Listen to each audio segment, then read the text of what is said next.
Time के हिसाब से किसी नमाज पढ़ेगी और कोई नमाज पढ़ पाओ बेचारा। अगर छुट्टी नहीं होगी तो नमाज कैसे पढ़ेंगे। हरियाणा में ईद के दिन सरकारी दफ्तरों में छुट्टी रद्द होने से मुस्लिम समुदाय के लोगों में खासा नाराजगी देखी जा रही है। मुस्लिम समाज के लोगों का मानना है कि ईद पर छुट्टी कैंसिल होने से सरकारी दफ्तरों में काम करने वाले लोगों को समय पर नमाज पढ़ने में दिक्कत होगी। साथ ही उन्होंने प्रदेश की नायब सिंह सैनी सरकार से मांग की है कि उन्हें ईद के दिन छुट्टी रद्द नहीं करनी चाहिए थी। नाराजगी तो की है, लोगों ने परेशानी नमाज के लिए जाने में है, और साल में एक दिन होता है, इसमें सब लोग नमाज के आते हैं। उसमें बेचारे जो ड्यूटी वाले हैं उनको अपने टाइम के हिसाब से किसी नमाज पढ़ेगी और कोई नमाज पढ़ पाओ बेचारा। भागा दौड़ इस बार छुट्टी होता अपने आराम से अपने त्यौहार मनावें और नमाज अपनी आराम से जा सकें। वहीं असलम का कहना है कि ईद उनका सबसे बड़ा त्योहार है। अगर इस दिन सरकारी दफ्तरों में छुट्टी नहीं होगी तो सरकारी मुलाजिम समय पर नमाज नहीं पढ़ पाएंगे। इसलिए वह मुख्यमंत्री नायब सिंह सैनी से गुजारिश करते हैं कि ईद वाले दिन सरकारी दफ्तरों में छुट्टी रखी जाए। इसके जो भी है मतलब सरकारी मुलाजिम है, हमारे दो भाईचारा सरकारी मुलाजिम है, उनको नमाज पढ़ने में भी दिक्कत होती है। और आम जो भी पब्लिक है जैसे भी छुट्टी होती है तो आराम से नमाज पढ़ सकते हैं। अगर छुट्टी नहीं होगी तो नमाज कैसे पढ़ेंगे। फिर अगर वो अफसरों का नाफरमानी करेंगे तो उनका नोटिस आ जाएगा।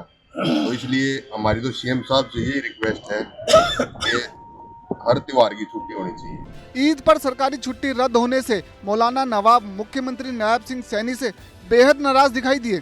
उन्होंने आरोप लगाते हुए यहाँ तक कह दिया कि ये आदेश एक समुदाय को निशाना बनाकर जारी किया गया है। ऐसे मौके पर छुट्टी का रद्द करना कम्युनिटी को या एक देश धर्म के मानने वालों को निशाना बनाना है।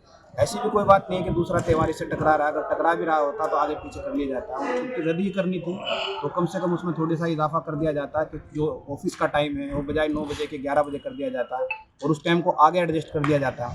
इस बार ईद 31 मार्च को मनाई जा सकती है। वहीं हरियाणा की नायब सिंह सैनी सरकार ने फैसला लिया है कि ईद की छुट्टी को गैजेटेड हॉलीडे की लिस्ट से हटाया जाए और इसे रिस्ट्रिक्टेड हॉलीडे माना जाए। खुद नायब सिंह सैनी कह चुके हैं कि ईद पर वैकल्पिक अवकाश होगा।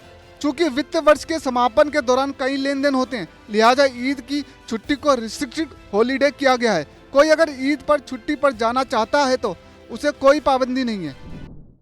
और उसके समापन के ऊपर लगातार 3 छुट्टियां आ गई। कई ट्रांजैक्शनें सरकार की भी होती है, प्राइवेट भी होती है, क्योंकि शनिवार आ गया है, फिर संडे आ गया है, फिर ईद उल फितर की ये छुट्टी आ गई है। मैं इसकी बधाई भी देता हूं सभी को।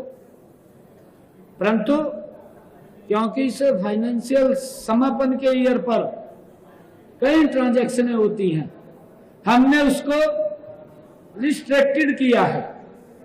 कोई छुट्टी अगर जाना चाहे उसके लिए कोई पाबंदी नहीं है।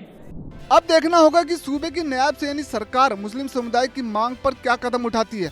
हालांकि सीएम सैनी पहले ही इसे लेकर सरकार का स्टैंड साफ कर चुके हैं। तो क्या हरियाणा में ईद की छुट्टी को लेकर जानबूझकर माहौल खराब करने की साजिश रची जा रही है? अपनी राय हमें कमेंट सेक्शन में जरूर बताएं।